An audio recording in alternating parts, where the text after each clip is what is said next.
তো hello guys, এখন চলে এসেছি সন্ধ্যেবেলা। আজকে বেরিয়েছি, বৃষ্টি পড়ছিল, তাই জন্য সুইগিতে বেরিয়েছি। আর সুইগিতে বেরিয়ে অর্ডার করেছে এই রেবেল থেকে।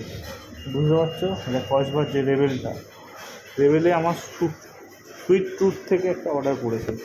তো ফুডটা তখনই রেডি ঢুকেছে। আমি ভাবলাম যাই, কেক কেক আইটেম আছে, হয়তো রেডি পেয়ে যাবো। ভাই এসছি, দোকানে এসছি, এসে দেখছি এই বৃষ্টির সময়, তাও আমার নর্মাল সময় হলো ঠিক আছে, রেনকোট পরে কষ্টে দাঁড়িয়ে আছে, আমরাই জানি। তো ভাবো এখন খাবার রেডি হয়নি, বসে দাঁড়াও, অর্ডার পাবে। এখন কী করবো বলো, তোরা কমেন্ট করে জানাও যে রেবেল দোকানটা কেমন। আমার তো একদমই ভালো লাগে না, যে কবার অর্ডার করে আমি মনে হয় যেন উড়িয়ে, কিন্তু এখান থেকে আমার জোনের দিকে দিয়েছে, সন্তোষপুরের দিকে, ওই জন্য জাস্ট নিয়ে নিলাম। আর একদম কাছেই নিচেই আমি ছিলাম, ওই জন্য অর্ডার দিতে এসেছিলাম ওই জন্য। তো চলো দেখা যাক কখন দেয়।